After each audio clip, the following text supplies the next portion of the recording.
UKSSC paper leak मामले पर CM का बयान, कहा युवाओं के भविष्य के साथ नहीं होगा खिलवाड़, दोषियों के खिलाफ होगी कड़ी कार्रवाई। बीजेपी की प्रदेश संगठनात्मक कार्यशाला में 2027 की तैयारी का बजा बिगुल, बीजेपी प्रदेश अध्यक्ष का आया बयान, कहा 2027 में भी बीजेपी की होगी हैंडशेक। कोटद्वार के विद्यार्थियों और युवाओं की मांग हुई, पूर्व विधानसभा अध्यक्ष ने नए पुस्तकालय का किया शुभारंभ, जनरल विपिन रावत की स्मृति को किया समर्पित। एमबीपीजी कॉलेज में अराजकता का माहौल, छात्र संघ चुनाव के नामांकन के दौरान हंगामा, चुनाव शांतिपूर्ण कराने के लिए पुलिस बल तैनात। टिहरी में चिकित्सा प्रबंधन समिति की हुई बैठक, डीएम की अध्यक्षता में हुई बैठक, बजट प्रस्ताव पर की गई चर्चा।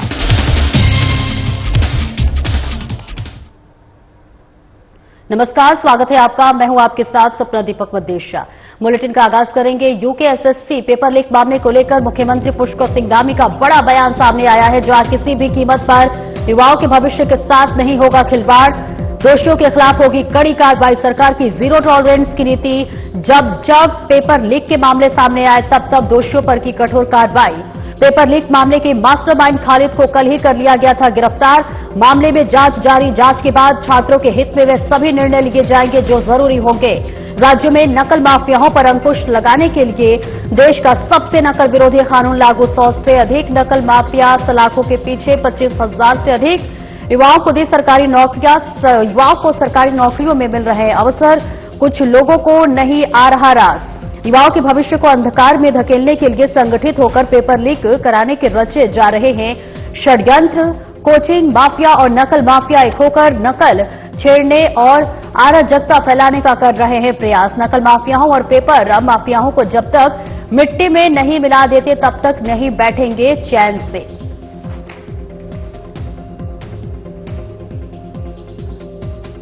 देखिए, किसी भी कीमत पर युवाओं के, नौजवानों के भविष्य के साथ खिलवाड़ नहीं होने दिया जाएगा। चाहे कोई भी इसमें दोषी पाया जाएगा, उसके खिलाफ कार्रवाई होगी और ये हमारी जीरो टॉलरेंस की नीति है। जब से मैंने इस जिम्मेदारी पर काम करना प्रारंभ किया, जब भी मेरे सामने मामले आए हैं तब हमने इस पर कार्रवाई की है।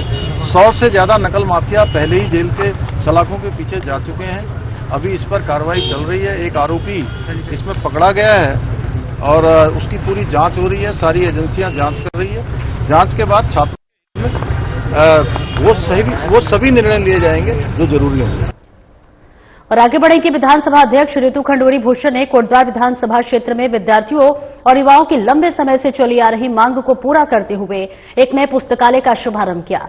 यह पुस्तकालय कोटद्वार के माल गोदाम रोड स्थित पीडब्ल्यूडी गेस्ट हाउस में स्थापित किया गया है और वही अध्यक्ष ऋतु खंडूरी भूषण ने इस पुस्तकालय को भारत के पहले chief of defence staff general Vipin Rawat की स्मृति को समर्पित किया। उन्होंने कहा कि पुस्तकालय की स्थापना करने की प्रेरणा मुझे मेरी मां से मिली। वे हमेशा कहती थी कि किताबें केवल ज्ञान ही नहीं देती, बल्कि एक सुंदर और सशक्त समाज के निर्माण का मार्ग प्रशस्त करती हैं। आज के दौर में जब युवा सोशल मीडिया की तरफ अधिक आकर्षित हो रहे हैं और घंटों का समय स्क्रीन पर व्यर्थ कर रहे हैं, ऐसे में ये पुस्तकालय विद्यार्थियों को अध्ययन के लिए एक उपयुक्त वातावरण और बेहतर विकल्प प्रदान करेगा।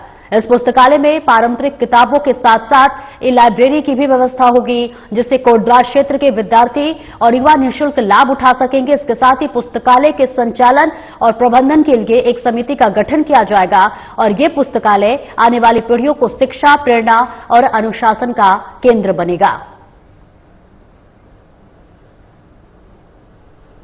पुस्तकालय पढ़ नगरी कोटद्वार में आज अपनी जनता को समर्पित किया है। मुझे आज अत्यंत प्रसन्नता है कि एक पुस्तकालय हमने यहाँ पर खोला। मैं अपनी माँ को भी याद करूँगी, उन्हें भी आभार दूंगी कि उन्होंने मुझे ऐसे संस्कार दी। आज बहुत खुश हूँ कि मैंने पुस्तकालय कोटद्वार में खोला है। हम चाह रहे हैं कि बच्चों को एक ऐसी स्टेज दी जाए जहाँ वो आकर किताबें पढ़ें। इंटरनेट की व्यवस्था है पूरी तरह से, तो अगर कंप्यूटर अपने हम लगाएंगे, कंप्यूटर है अपने लैपटॉप लेकर आए, उनको क्यूबिकल्स छोटे छोटे जैसे आपने देखा है बनाएंगे, ताकि बच्चों को एक शांत वातावरण मिले और वहाँ पर वो पढ़ सकें। धीरे धीरे प्रयास किया जाएगा कि यहाँ पर हम ऐसी किताबें रखें जैसे जैसे बच्चे डिमांड करेंगे, चाहे वो MBA को लेकर करेंगे, एग्रीकल्चर को लेकर करेंगे, डिग्री के लिए करेंगे या पोस्ट ग्रेजुएट के लिए करेंगे, हम उन किताबों को रखने का पूरी तरह से प्रयास करेंगे। और अगर कोई ऐसा है जो पेड है, उस पर भी हम लोग काम करेंगे। जैसे जैसे बच्चे मांगेंगे हम वो कार्य करेंगे और मैं आशा करती हूँ कि यहाँ के जो प्रदेश पदाधिकारी हैं और साथ ही साथ जो प्रबुद्धजन है ये सभी इसको सुचारू। हल्द्वानी के एमबीपीजी कॉलेज के में छात्रावास चुनाव के नामांकन के दौरान हंगामे और अराजकता का माहौल देखने को मिला। कॉलेज गेट के बाहर 2 छात्र गोटा में सामने आ गए, जिनके बीच धक्का मुक्की और तीखी झड़प हो गई। मौके पर कुछ बाहरी लोग भी शामिल हो गए और इस बीच जिससे कि हालात और बिगड़ गए। पुलिस ने स्थिति काबू करने में उपद्रवियों को लाठी फटकार कर दौड़ाया और कुछ छात्रों को पकड़कर सबक सिखाया। हंगामे के चलते कॉलेज परिसर के बाहर अफरा तफरी का माहौल रहा। छात्र संघ चुनाव में इस बार अध्यक्ष पद के लिए कमल बोरा और अभिषेक गोस्वामी के बीच सीधा मुकाबला माना जा रहा है। चुनावी उत्साह और संभावित बवाल को देखते हुए कॉलेज गेट पर भारी पुलिस बल को तैनात किया गया है। पुलिस प्रशासन का कहना है कि छात्र संघ चुनाव शांतिपूर्ण कराने के लिए हर संभव सुरक्षा व्यवस्था की गई है। छात्रों की हुड़दंग को देखते हुए पुलिस टीम पूरी तरह से अलर्ट है। छात्र संघ चुनाव 27 सितंबर को होगा और दोपहर बाद मतगणना शुरू होगी। इसके साथ ही देर बाद नतीजे घोषित किए जाएंगे। नामांकन है, आप लोगों ने देखा होगा कि 24 तारीख को हमारी रैली भी निकलेगी अभी थोड़ी देर में, और अभी तक मुझे बहुत सपोर्ट मिलता हुआ है स्टूडेंट का, बहुत ज्यादा स्टूडेंट का सपोर्ट मिलता हुआ है। चाहे वो कोई प्रोग्राम हो, चाहे रैली हो, चाहे मेरे सपोर्ट में कहीं आना हो, हर चीज में स्टूडेंट आ रहे हैं। आगे भी ऐसी आशीर्वाद बना रहेगा बड़े और मेरे स्टूडेंट्स का।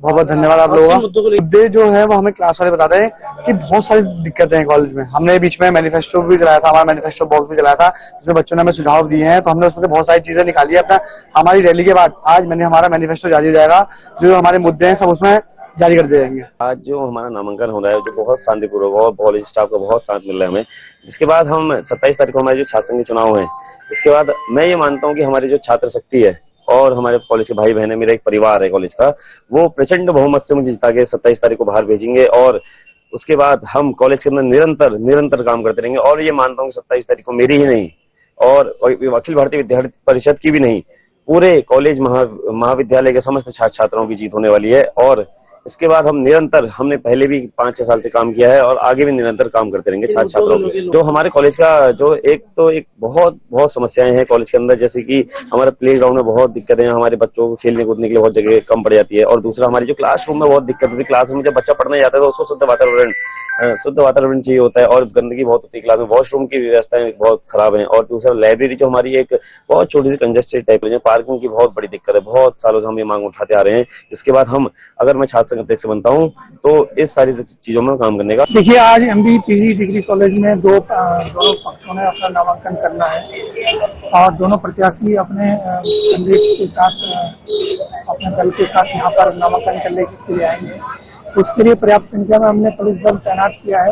इनमें कोई टकराव न हो, कोई झगड़ा न हो या कोई अराजकता न हो, इससे निपटने के लिए पुलिस पूरी तरह तैयार है। ट्रैफिक के लिए भी हमने रूट डायवर्जन किया हुआ है, हम समय रहते ट्रैफिक डायवर्जन भी कर लेंगे, जिससे कि पब्लिक को भी कोई असुविधा का सामना न करना पड़े। चुनाव की आज नामांकन होना है। हमारे कॉलेज में 11 प्रत्याशी हैं। 11 प्रत्याशियों के लिए हमने अलग अलग 11 बूथ बना रखे हैं, जहां पर वो नामांकन करेंगे और चुनाव की पूरी तैयारी हम कर रहे हैं। आज नामांकन की प्रक्रिया हो जाएगी, इसके पश्चात कल इनके वैध सूची जारी होगी और जांच की जाएगी और उसके बाद परसों को एक जनरल गैदरिंग का कार्यक्रम इनका होता है। अगर ये अपनी बात रखना चाहते हैं तो छात्रों के बीच में रख सकते हैं। उसके दूसरे दिन महाविद्यालय में बूथों का निर्माण और पूरी चुनाव की तैयारी होगी। दिनांक 27 को प्रातः 9 बजे से लेकर के 2 बजे तक मतदान की प्रक्रिया संपन्न होगी। उसके पश्चात लंच के बाद मतगणना प्रारंभ, उसी दिन परिणाम घोषित और शपथ समारोह किया जाए। और जिला चिकित्सालय बौराड़ी में डीएम नीतिका खंडेलवाल की अध्यक्षता में चिकित्सा प्रबंधन समिति की बैठक हुई। इस मौके पर जिला चिकित्सालय बौराड़ी नई टिहरी के कार्यालय प्रबंधन, स्वास्थ्य उपकरण, फर्नीचर, कंप्यूटर, हार्डवेयर आदि के बजट प्रस्ताव पर चर्चा की गई। इस दौरान डीएम ने जिला चिकित्सालय स्थित आयुर्वेदिक और होम्योपैथिक कार्यालयों का निरीक्षण किया।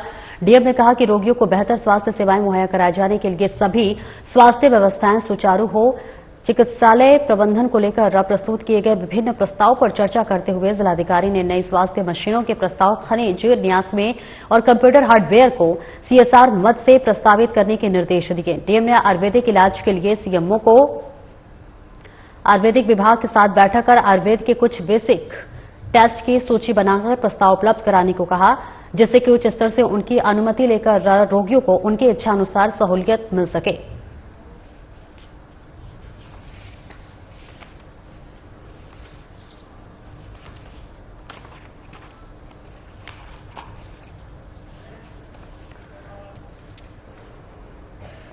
और एक ब्रेक के लिए रुकेंगे, जल्द लौटते हैं।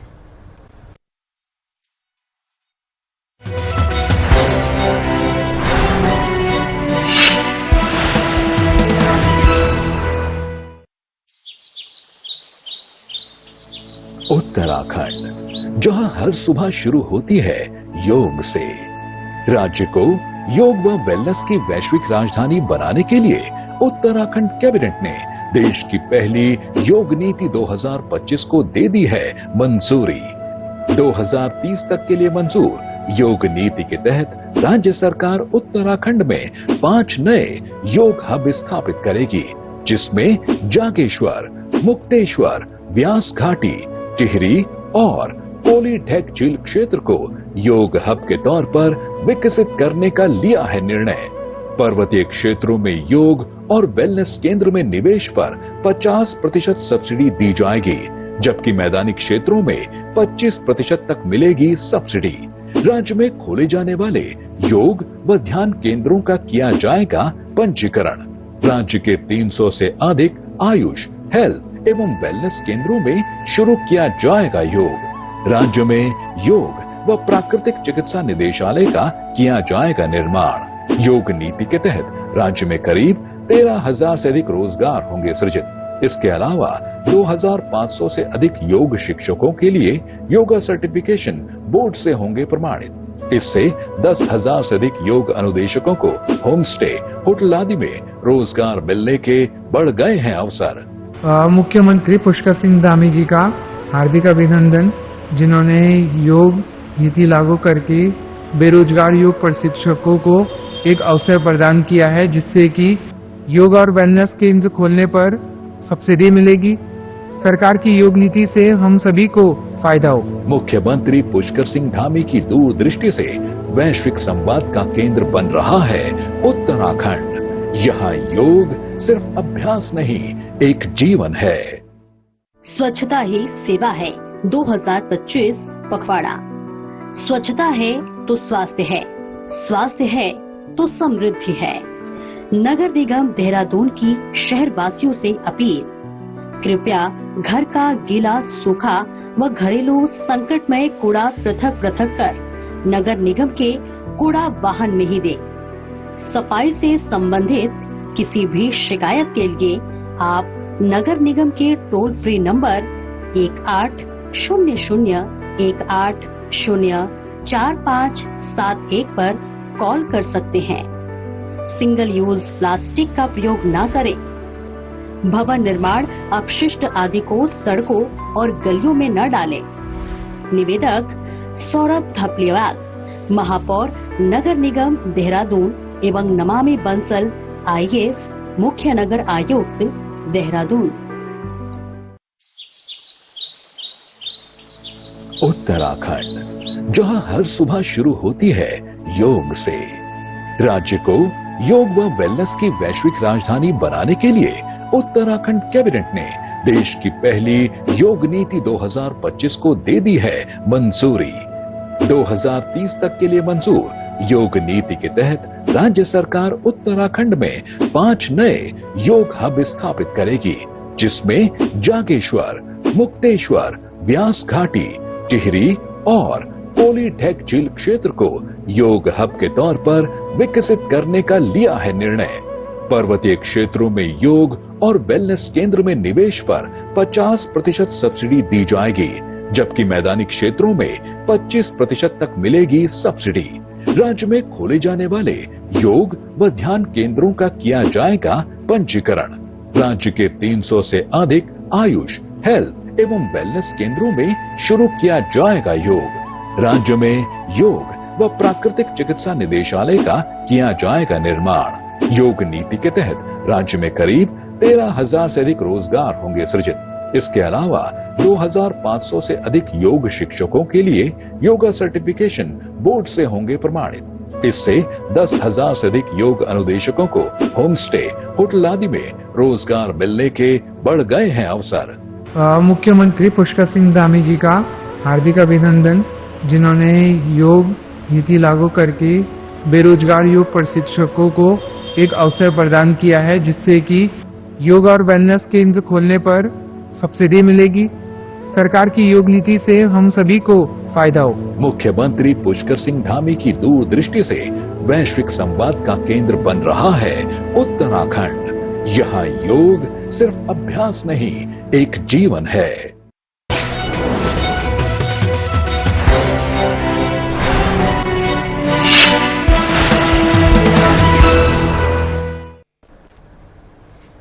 अब ब्रेक के बाद एक बार फिर से स्वागत है आपका। खबरों में आगे बढ़ेंगे। खबर देहरादून से है, जहां बीजेपी के प्रदेश संगठनात्मक कार्यशाला, आपको बता दें, कार्यशाला में मिशन 2027 की तैयारी का बजा बिगुल।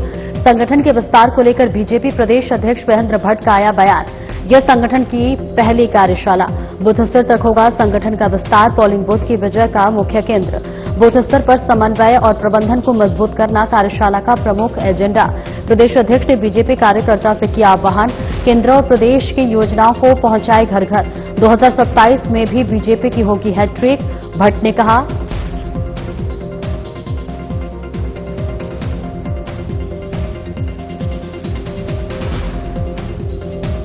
हमारी संगठन की प्रथम कार्यशाला है। अभी हमारे संगठन का विस्तार मंडल स्तर से नीचे बूथ स्तर तक जाना है। बूथ स्तर तक हम किस प्रकार संगठन का विस्तार कर सकते हैं, सारे विषय की रणनीति इस बैठक में बना रहे हैं, क्योंकि हमारा मुख्य केंद्र पोलिंग बूथ ही होता है। उनको भारतीय जनता पार्टी की विजय हो और हम जीते, उसके लिए कार्यकर्ताओं का समन्वय स्थापित करना इस कार्यशाला का एजेंडे में है। इसके साथ साथ बड़ी संख्या में, क्योंकि पंचायत का चुनाव हो, नगर निगम का चुनाव हो, अनेकों महापौर से लेकर पार्षद से लेकर जिला परिषद, ब्लॉक प्रमुख, बीडीसी मेंबर, इन सबको भी हम अपने बूथ के प्रबंधन कार्य में लगाएंगे। इस रचना को जुड़ा है और 2027 में पुनः कृपांजलि की सरकार उत्तराखंड में बने, उसके लिए कार्यकर्ताओं से रात दिन मेहनत के साथ और केंद्र और प्रदेश सरकार की योजनाओं को घर घर तक, गाँव गाँव तक कार्य योजना पर हम चर्चा कर रहे हैं। अध्यक्ष जी, कोटग्याला मोनिकिरती इको टूरिज्म जोन के अंतर्गत गंगा में 27 सितंबर से राफ्टिंग शुरू होगी। पर्यटन विभाग की टेक्निकल टीम और प्रशिक्षित गाइडों ने गंगा में रेकी रन कर सुरक्षित राफ्टिंग होने की रिपोर्ट प्रशासन को सौंपी है। तारीख तय होने के बाद राफ्टिंग कंपनियों के संचालकों के साथ गाइडों में उत्साह देखने को मिल रहा है। गंगा नदी राफ्टिंग प्रबंधन समिति के सचिव जसपाल चौहान ने बताया कि भारी बारिश के चलते पिछले 2.5 महीने से गंगा में राफ्टिंग बंद थी, क्योंकि गंगा का जलस्तर बढ़ा हुआ था। फिलहाल पहाड़ों में बारिश रुकी हुई है और गंगा का जलस्तर लगभग सामान्य हो गया है। ऐसे में पर्यटन विभाग की टेक्निकल टीम और प्रशिक्षित गाइडों ने मरीन ड्राइव से मोनिकिरती तक गंगा में रेकी रन किया। इस दौरान तमाम प्रकार की सुरक्षाओं पर टेक्निकल टीम ने फोकस किया है। विचार विमर्श के बाद टेक्निकल टीम ने गंगा में सुरक्षित राफ्टिंग होने का रिपोर्ट तैयार की है। फिलहाल गंगा का जलस्तर 338 मीटर तक बना हुआ है।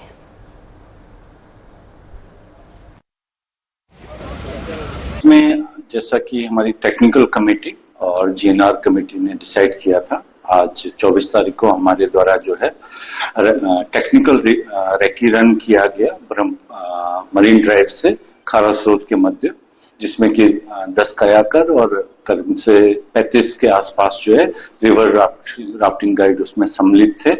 और रिवर राफ्टिंग गाइडों के फीडबैक के आधार पर नदी का जल स्तर इत्यादि देखने के उपरांत कमेटी द्वारा यह निर्णय लिया गया कि जो है 27 सितंबर से पर्यटकों हेतु सुरक्षित मानकों को फॉलो कराते हुए राफ्टिंग को प्रारंभ करवाया जा सकता है।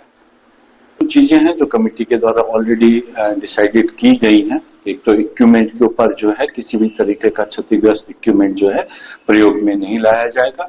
बिना सेफ्टी कयाक के टेक्निकल पार्ट को जो है रिवर रन नहीं किया जाएगा। कम से कम एक फर्म की 2 राफ्टें जो है एक साथ मूव करेंगी। और खबर ऋषिकेश से, जहां पर बनखंडी रामलीला के कलाकार अपने अपने पात्रों की वेशभूषा में रामलीला छोड़ ऋषिकेश कोतवाली पहुंच गए हैं। आपको बता दें कि कमेटी की तरफ से प्रस्तावित रामलीला मंचन राम बारात निकालने विजयादशमी के दिन रावण दहन करने के लिए इजाजत नहीं मिली। पदाधिकारी और कलाकार आए दिन होने वाले मुकदमों से परेशान होकर अपनी गिरफ्तारी देने ऋषिकेश कोतवाली पहुंच गए। कमेटी के सदस्य जितेंद्र पाल पाठी ने बताया कि एक व्यक्ति और कुछ अन्य राजनीतिक रसूखदार लोगों द्वारा कमेटी और उसकी संपत्ति पर कब्जा करने की नीयत से अपनी राजनीतिक पहुंच के चलते सरकार को गुमराह और भ्रमित कर हमारे कलाकारों, संगीतज्ञ, पदाधिकारियों पर लगातार मुकदमे किए जा रहे हैं। साथ ही उन्हें रामलीला किए जाने से रोका जा रहा है। उन्होंने आरोप लगाया है कि रसूखदार लोगों के दबाव के चलते उन्हें परमिशन नहीं दी जा रही है। उन्होंने मुख्यमंत्री पुष्कर सिंह धामी से मांग की है कि उनके द्वारा जल्द से जल्द इस मामले में हस्तक्षेप कर रामलीला को रुकवाने का प्रयास करने वाले षड्यंत्रकर्ताओं के खिलाफ जल्द से जल्द कार्रवाई कर रामलीला के सभी कलाकारों और पदाधिकारियों पर हुए झूठे मुकदमों को वापस लिया जाए।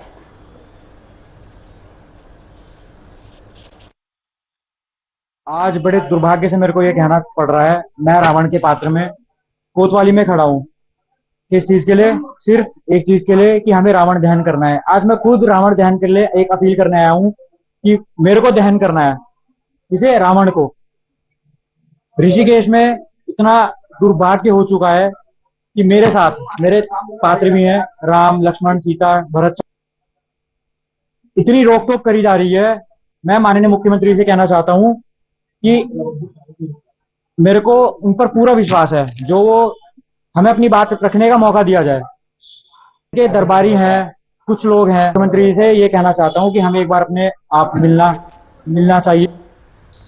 साप्ताहिक स्वच्छता अभियान और स्वच्छता पखवाड़ा के तहत डीएम टिहरी रितिका खंडेलवाल और नगर पालिका परिषद अध्यक्ष मोहन सिंह रावत के नेतृत्व में केमसारी में स्वच्छता अभियान चलाया। वहीं डीएम ने राजकीय विद्यालय सेमलत तप्पड़ का भी निरीक्षण किया। इस बीच निरीक्षण के दौरान स्कूल के खेल मैदान में अतिक्रमण हटाने, बंद शौचालय खोलने और साफ सफाई बनाए रखने के निर्देश दिए। जिलाधिकारी ने टीन शेड की महिलाओं की समस्याएं सुनी और खुले नालों को बंद करने, सीवर लाइनों की मरम्मत करने और गीला और सूखा कूड़ा अलग अलग डस्टबिन में रखने के लिए नगर पालिका को निर्देशित किया। इस अवसर पर सेक्टर 5-6 समीप बांझ के पौधा काटने पर रोपण भी किया गया। लोग सब कहते थे कि 17 सितंबर से लेकर 2 अक्टूबर तक हम लोग का इस बृहद स्वच्छता पखवाड़ा चल रहा है और टिहरी जनपद में हम लोगों ने हर बुधवार का वैसे भी दिन फिक्स किया हुआ है जिसमें हम आते हैं। इस बृहद पखवाड़े के तहत आज हम लोग एक किमसारी में आए थे, जहां पे हमने देखा कि बहुत सारा जो मकान है, मतलब जहां पे टिन शेड के बने हुए हैं, जो पुनर्वासी लोग यहाँ रहते हैं, काफी मात्रा में यहाँ बच्चे भी स्कूल में जाते हैं। तो यहाँ देखा कि बहुत जगह गंदगी लोगों ने काफी फैलाई हुई है, नालियां जो है वो काफी चोक्ड है। तो उसमें लोगों के साथ भी एक अच्छा डायलॉग भी हुआ कि कैसे वो लोग साफ रखें। दूसरी एक अच्छी चीज लेकिन यहाँ जो पॉजिटिव देखी गई कि जो टिन शेड में लोग रह रहे हैं वो अपने कूड़े को सेग्रीगेट कर रहे हैं। तो यहाँ महिलाओं को मैंने देखा कि वो अलग अलग बाल्टियों में कूड़े को सेग्रीगेट कर रही हैं, परंतु हाँ उनकी एक्सपेक्टेशन यही है कि जब हम सेग्रीगेट करके दे रहे हैं वो आगे भी पूरा सेग्रीगेटेड ही जाए। तो उस पर पूरी नगर पालिका के साथ आज पूरी सफाई अभियान करा गया, देखा गया।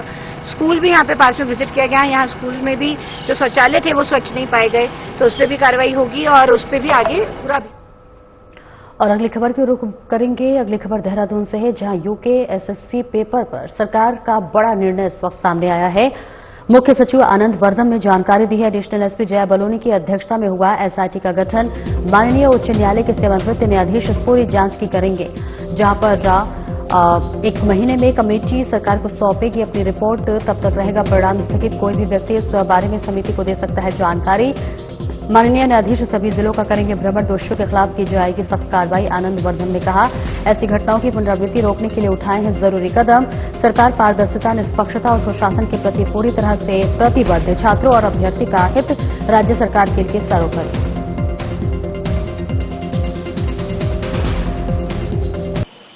छात्रों और अभ्यर्थियों का हित राज्य सरकार के लिए सर्वोपरि है और जो परीक्षा प्रणाली होती है हमारी, उसकी शुचिता और विश्वसनीयता के प्रति कटिबद्ध है। इसके लिए राज्य सरकार द्वारा यह निर्णय लिया गया कि जो गत रविवार 21 सितंबर को अधीनस्थ चयन सेवा आयोग द्वारा जो परीक्षा आयोजित की गई है, उस प्रकरण की गहन जांच के लिए एक एडिशनल एसपी के स्तर की अध्यक्षता में विशेष अन्वेषण दल एसआईटी गठित की जाएगी, जिसका कार्यक्षेत्र पूरा प्रदेश होगा। और यह जांच निष्पक्ष हो, स्वतंत्र हो और तथ्यपरक हो, इसके लिए यह भी निर्णय लिया गया है कि यह एसआईटी माननीय उच्च न्यायालय के सेवानिवृत्त माननीय न्यायाधीश के टोटल सुपरविजन में कार्य करेगी और माननीय न्यायाधीश द्वारा पूरे प्रदेश का भ्रमण भी किया जाएगा, सभी जिलों का। और कोई भी व्यक्ति यदि उसके समक्ष इस प्रकरण से संबंधित कोई भी तथ्य, कोई भी सूचना हो, सेवानिवृत्त जज के द्वारा की जाएगी। जांच प्रक्रिया 1 माह में संपूर्ण किया जाएगा और तब तक के लिए अधीनस्थ जन सेवा आयोग से यह अनुरोध किया जाएगा कि ये जो 21 सितंबर को परीक्षा आयोजित की गई थी उसके संबंध में कोई अग्रतर कार्रवाई न की जाए और इसमें जांच में जो भी दोषी पाए जाएंगे, जो भी व्यक्ति, उनके खिलाफ कठोर कार्रवाई की। कनकल थाना क्षेत्र में हुई कार चोरी की घटना का हरिद्वार पुलिस ने खुलासा कर दिया है। मामले में चौंकाने वाली सच्चाई सामने आई है। दरअसल खुलासा में पता चला है कि पीड़ित के दोस्त ने ही कार चोरी की घटना को अंजाम दिया है। बता दें कि निरंजनी वाटिका कनकल निवासी हिमांशु गुप्ता ने अपनी कार को किसी अज्ञात व्यक्ति द्वारा बारिश के दौरान रेनकोट पहनकर चोरी कर लेने के संबंध में तहरीर दी थी। तहरीर के आधार पर थाना कनखल में अज्ञात आरोपी के खिलाफ मुकदमा पंजीकृत किया गया। मामले की तहकीकात में जुटी पुलिस टीम ने घटनास्थल के आसपास से सबूत जुटाया। चेकिंग के दौरान चुराई गई कार के साथ एक व्यक्ति को पकड़ने में पुलिस ने सफलता हासिल की है। पकड़ा गया आरोपी शिकायतकर्ता का ही दोस्त निकला, जो गाड़ी चुराने के बाद नंबर प्लेट बदलकर तसल्ली से घूम रहा था। पुलिस टीम द्वारा आरोपी को न्यायालय के समक्ष पेश कर जेल भेज दिया गया है। फिलहाल इस बुलेटिन में इतना ही। नमस्कार।